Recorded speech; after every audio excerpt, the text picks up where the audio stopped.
It's time for the New Orleans Saints to break molds and land playmakers in the NFL draft. We got all of that and a little bit of lanyap for you on today's episode of Locked On Saints.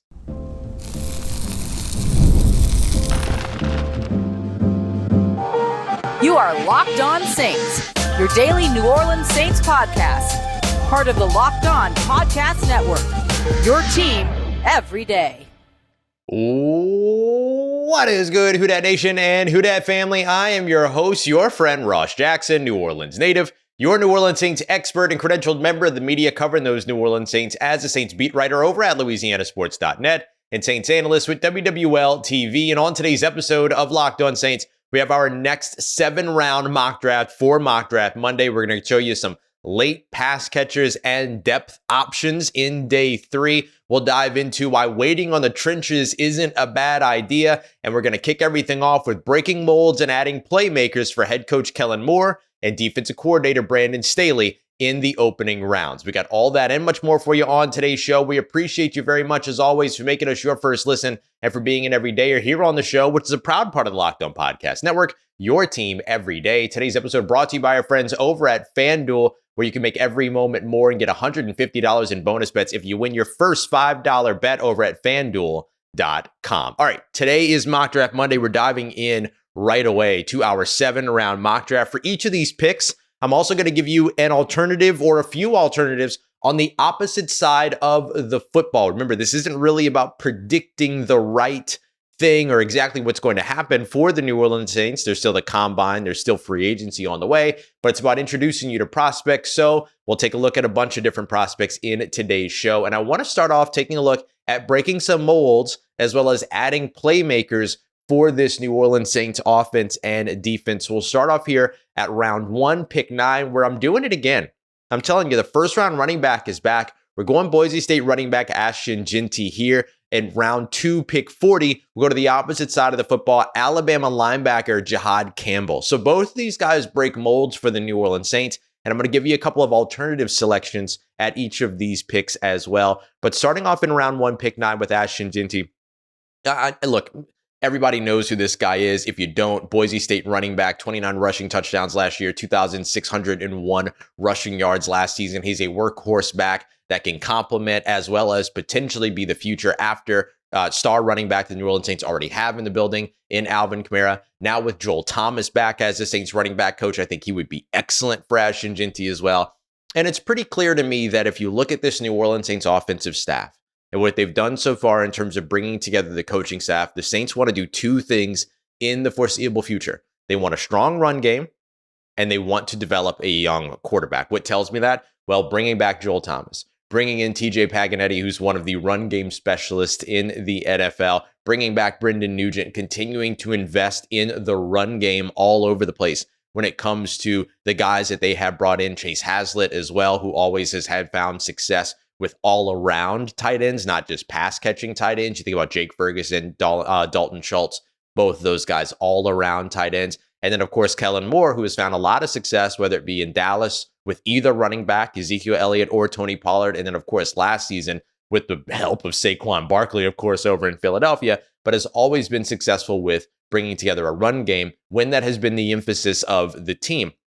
It wasn't the case in Los Angeles. Los Angeles did not have a strong run game in 2023. They didn't have a strong running back room in 2023. This is the type of selection that gives you that. My thoughts on developing a quarterback come down to the fact that your head coach, your offensive coordinator, and your quarterback coach are all former quarterbacks themselves. That's typically the type of thing that you try to achieve when you're trying to develop young quarterbacks, whether that begins this year or next year. Certainly it begins in 2025 with the guys in the background, but that's where that quarterback development thing comes from. But with all of that pointing to having a strong run game, Ashton Jeanty gives you that strong run game. And according to Kellen Moore himself, he is a complete player, a complete package as a running back, somebody that can catch out of the backfield, somebody that can pass protect, somebody that can run inside and out, zone and man, does everything. People say that he's got bust potential because of the fact that he came from Boise State. Couldn't care less if he came from a small school. This guy is a special talent. He's a round one talent, and he's somebody that could make a lot of sense in New Orleans. As an alternative,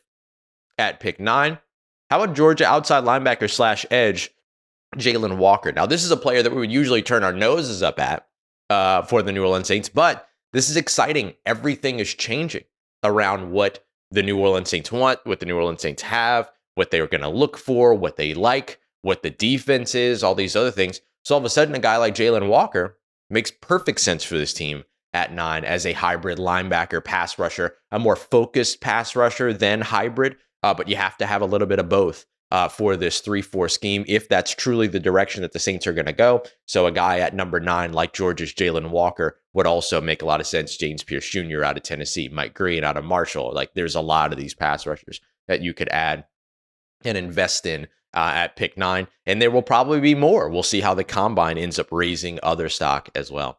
At round 2, pick 40, we got a playmaker for Kellen Moore in the first round. Let's go and get a playmaker for Brandon Staley in the second round. Alabama linebacker Jihaad Campbell, who I really, really like. Look, a 3-4 defense not only doesn't just want 2 stand-up pass rushers. Ideally, one of those guys is a focused pass rusher, and the other is a hybrid that can either drop back into coverage, kind of take the flats, for instance, or that could rush the passer. And that's where Jihaad Campbell comes in, especially when you pair him with the selection of Ashton Jeanty. This gives a playmaker at that second level.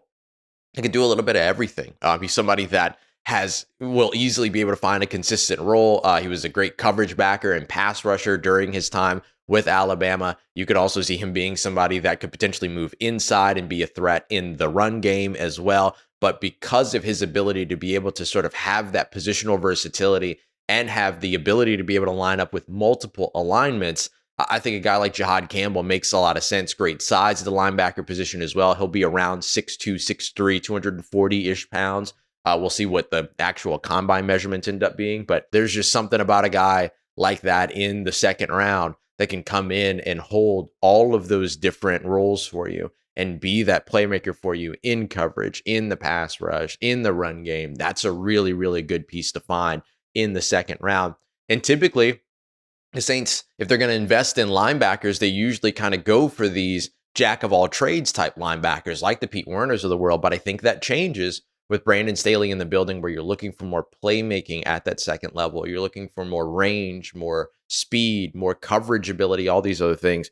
And then also, you have to have the versatility. You have to have somebody that can do multiple things. Jihaad Campbell can do that. My alternative there, TCU wide receiver Jack Besh. Big-bodied wide receiver that can block, former tight end. He can block, but he can also run routes. He's got good speed. He's got good athleticism. He can catch well. He's got reliable hands. I mean, just a really, really good fit for the TCU Horned Frog. You can also go running back in the second round. Tennessee's Dylan Sampson, if he's there. Iowa's Caleb Johnson should be there. Cam Scatterbo out of Arizona State should be there. You look at Amarion Hampton out of North Carolina if he falls out of the first round and continues to topple. You look at either of those Ohio State running backs, Quinshon Judkins, or one of my favorites in the entire draft class, Travion Henderson, could be had in the second round too. So lots of different ways to invest in running back in this one. We might see the most running backs drafted in the 7-round format this year, according to some experts. So we'll see if the New Orleans Saints decide to contribute to that within the first 2 rounds. But those are our 2 playmakers, one on Kellen Moore's side, the other over with the defense for Brandon Staley. Next, let's continue to build up the trenches, because contrary to what seems to be popular belief for some reason, waiting on the trenches is not a bad idea in this year's draft. We got that coming up for you next as we continue on with our 7-round mock drafts here on Locked On Saints, part of Locked On Podcast Network, your team every day.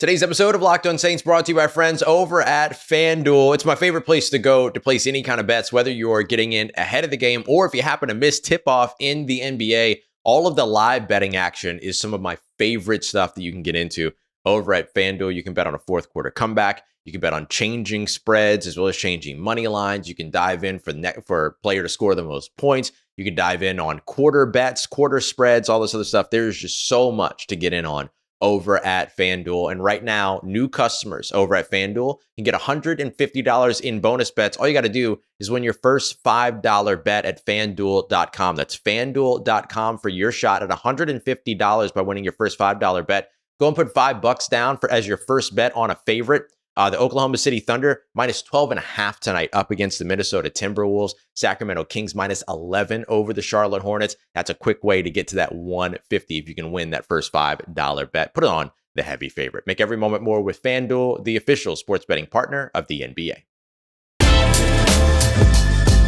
All right, family. The New Orleans Saints don't have to rush at pick 9 to solidify their trenches, especially over on the offensive line and on the interior defensive line. Both of those groups have a lot of talent, particularly on the interior offensive line as well. And so I wanted to give an example of that by investing in both those positions in round 3. And we're also going to add an additional trench player here in round 4 as well. So we got 3 picks for you here as we continue on with our 7-round mock draft, 2 in round 3, and then we'll get to 1 of the 2 4th-round picks before we wrap up and turn the corner here in a moment. But here's where we're going to start.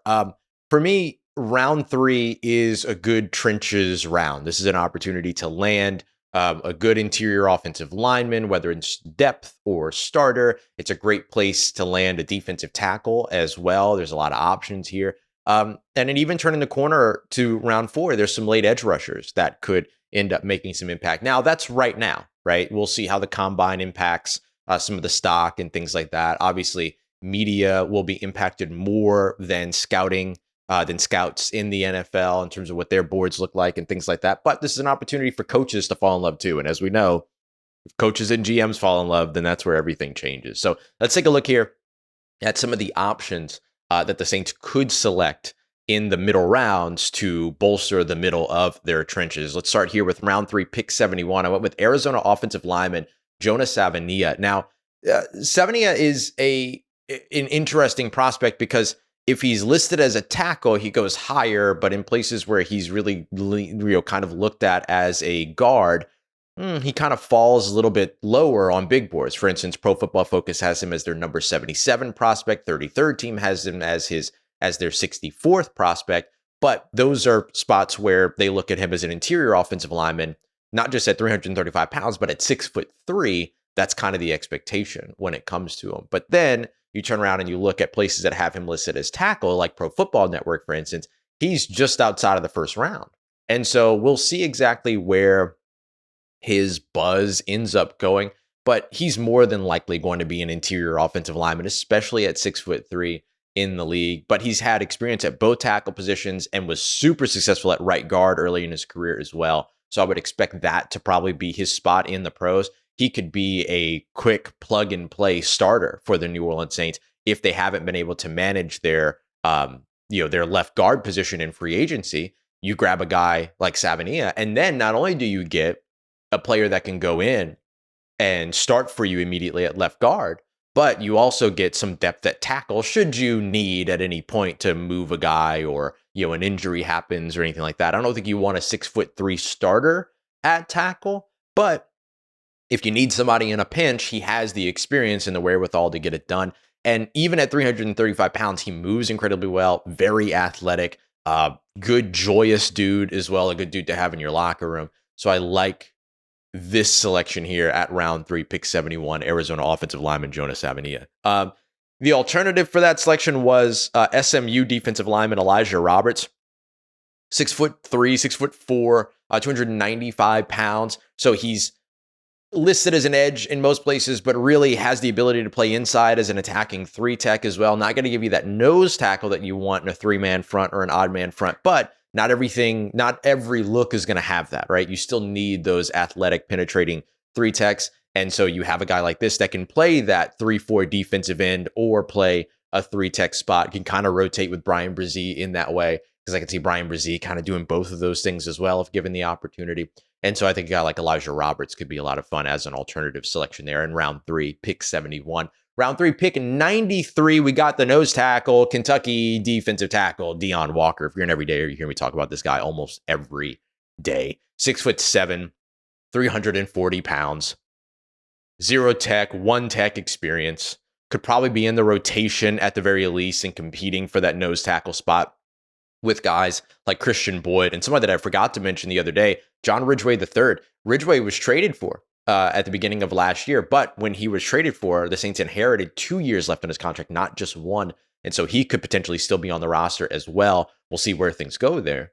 But being able to get a guy like Deon Walker to be your future at the position and also be able to rotate for some time, I think immediately gives you something that you need in this odd man front. So the Saints could go to free agency and grab a guy like T.R. Tart, which I still think would be a fantastic addition for them. But then if they can't do that for any reason, a guy like Deion Walker makes a lot of sense in the draft. An alternative there, how about the Williams and Mary offensive lineman Charles Graham?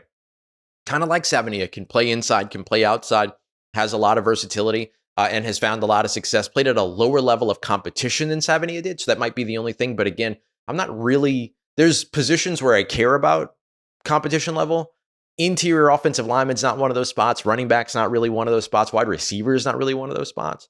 It's more like tackle, right? Like left tackle in particular. That's a place where I get concerned about that because you either have gone up against SEC edge rushers or you haven't. But I'm not super worried about that on the interior. But I will say that like with the growing impact of interior defensive linemen, maybe that changes. Maybe that changes for me at some point, and certainly could be changing around the NFL. You look at guys like, I almost said Jalen Walker, but you look at guys like those over in Philly that have like taken over games and everything like that, then, that might make you kind of feel a little bit of a different way. Like, yeah, maybe you do need to invest higher at interior offensive line. I'm just not there yet. So after getting both of those guys to kind of bolster the interior of the defensive line and the offensive line, let's go and grab another edge rusher here. Round 4, pick 110, Central Arkansas edge rusher David Walker. David Walker had 10.5 sacks last year on 37 hurries forced in 2024. At 6'2", 260 pounds, we would always just kind of turn the page on a guy like this in New Orleans. But again, it's not that the prototypes are changing, it's just that the roles on defense are changing, which is then opening up the possibility for other prototypes, if that makes sense. You're not looking for necessarily the big towering defensive lineman at edge rusher anymore. You're looking for the speed rusher that can get around the edge. And so for me, looking at a guy like David Walker, to complement Jihaad Campbell earlier on in this draft, Jihaad Campbell's the stand-up linebacker, the outside linebacker on one side, who's the hybrid that can drop back into coverage in the flats or rush the passer and of course fit the run, while David Walker, I just realized I took Walker back to back here, but David Walker ends up being your primarily focused pass rusher on the opposite side. And so he ends up being more of that guy. And then you can move them left and right, like they don't have to line up at the same spot or anything like that. So you get a solid stand-up athletic pass rusher off the edge that's got great speed, and then see if he is able to make the transition. This might be one of those positions where you go, okay, skill level might be a little bit of a conversation, but he doesn't necessarily have to be rushed into anything, and could develop. But he's not a project. He's a very polished pass rusher, which I like. And then the alternative there could be another running back. Just wanted to give another example late. Central Florida running back RJ Harvey. I mean, kind of this year's Tyrone Taylor, who kind of do a little bit of everything and stuff like that. I really like him. Very athletic guy. Could potentially shoot up the boards a little bit here after the combine, but with the depth of running back, that might not be the case. But that's your alternative there. All right, coming up next, we're going to dive into our Final Four selections, grabbing some big-time pass catchers, as well as some good defensive depth to help out, and of course, alternatives at each of those selections. But we're starting off with Illinois wide receiver Pat Bryant, who could be a humongous steal in this year's draft. I'll tell you why as we continue on with today's episode of Locked On Saints, part of Locked On Podcast Network, your team every day.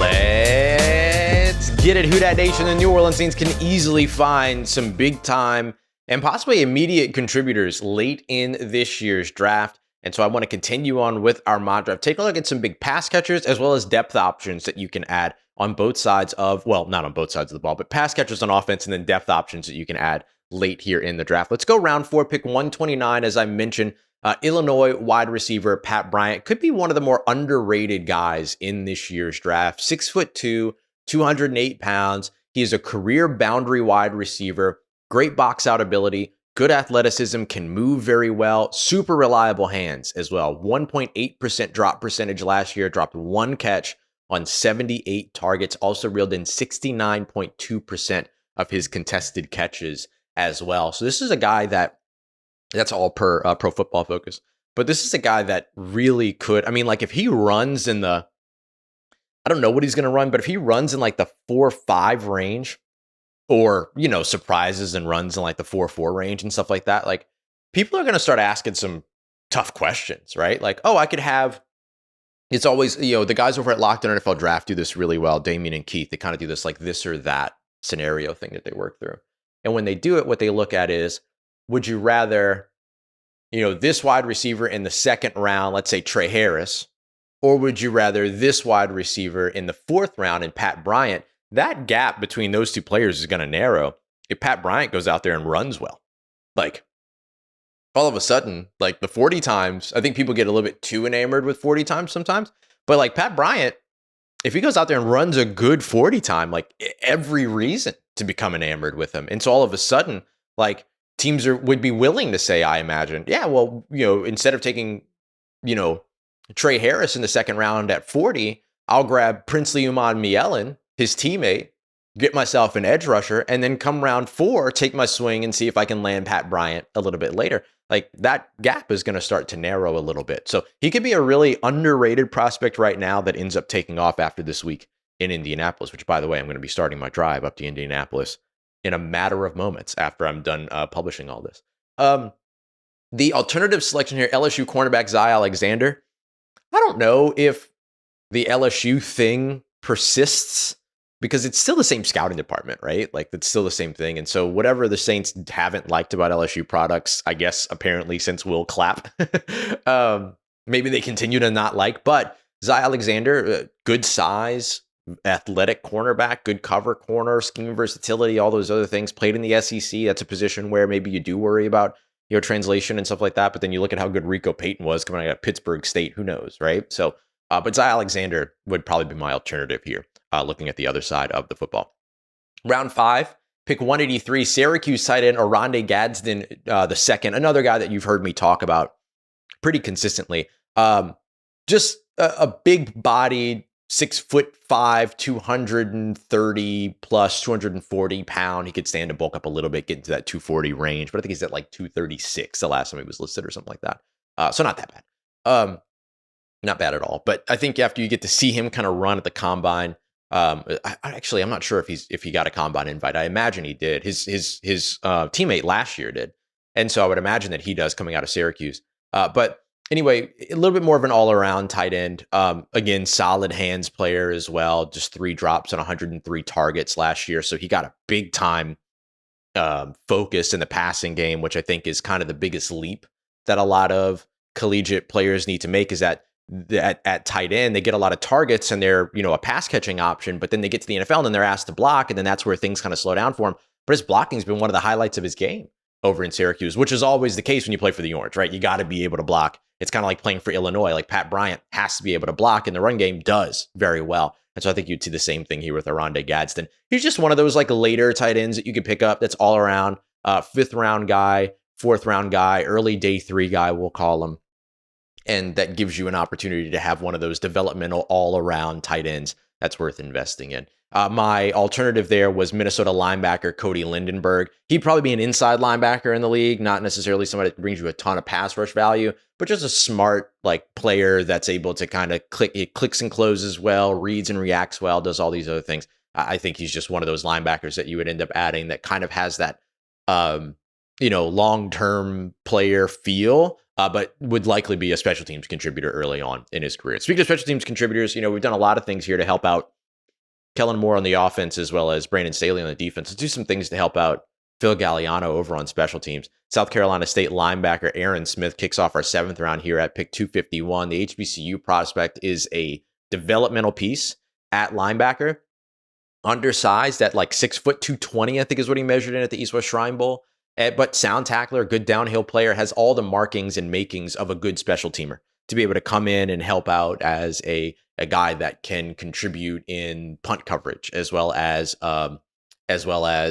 kickoff coverage and all those other things. I think having somebody like that certainly helps you quite a bit. And so being able to get a young option like that in the building allows you to make some tough decisions if you have to make them. DeMarco Jackson saves you $1.1 million if you end up making the decision to move on from him. Not that I'm advocating for them to do so, but if they're in a pinch and they need to make a move somewhere, if you can replace that with a rookie contract, you probably look to replace that with a rookie contract if you can. There's some of these tougher decisions that New Orleans might have to make this year when it comes to the salary cap that we haven't seen them necessarily have to make And so those are moments and those are decisions that this team is going to be looking at this offseason. And so when you have somebody that you can lean in on to be that like developmental piece and on a rookie contract and help you out on special teams, he could end up being there.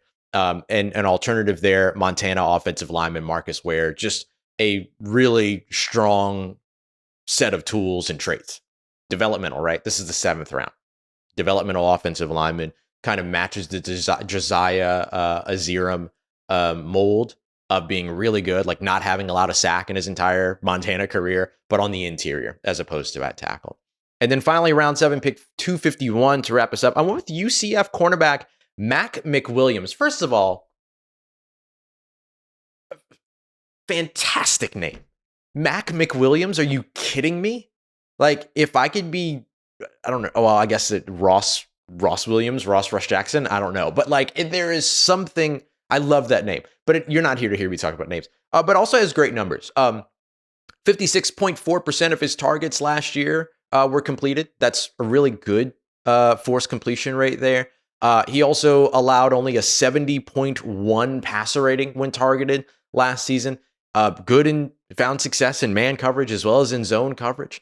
5'10", 185 pounds, another mold breaker here, somebody that we would usually not consider to be an option for New Orleans. But remember, Brandon Staley drafted in the 2nd round Asante Samuel Jr., who was 5'10", 180 at the time that he was coming into the draft. And so equally undersized, but in the 7th round, a far lesser investment. I think he's worth rolling the dice on. So I'm a big fan of Mac McWilliams out of Central Florida. And then my alternative there was UCLA tight end Moliki Matavao, just athletic, big bodied, 6'6", like good option in the 7th round. Could be a special teams contributor for you, could develop as a tight end, whatever that might be. But there you go. If you want to read more in depth, that whole mock draft is posted over at louisianasports.net. But there you go. That is my 7-round mock draft. Getting some playmakers on both sides of the football, as well as, of course, building up those trenches. In our next episode, I'll be in Indianapolis getting ready for the Combine. So we're going to get you ready for the Combine as well. What players are we watching? What positions do we care most about? Who has the best opportunity to potentially put themselves on the map? And of course, continuing to track any and all New Orleans Saints coaching staff additions, especially over on the defensive side. We appreciate you very much. As always, making us your first listen. Go and check out Locked On NFL Draft. Perfect time for it. Combine's underway. Who's helping themselves? Who's making money? Who's getting the bag? Who's fumbling the bag? They got it all for you. Damian and Keith over at Locked On NFL Draft. And remember, Keith's a Saints fan, so make sure to go and show him some love. We appreciate you very much, as always, for making us a part of your day, part of your routine, for saying yes to me in the show. If you see me, please say hi. If you need anything else around your New Orleans Saints in between these episodes, make sure you follow me on your favorite social media at Ross Jackson, NOLA. Hit me up. Let me know how the family's doing. Let me know how you're living. Let me know how you're momming them. And trust Who Dat Nation, I'll holla at you.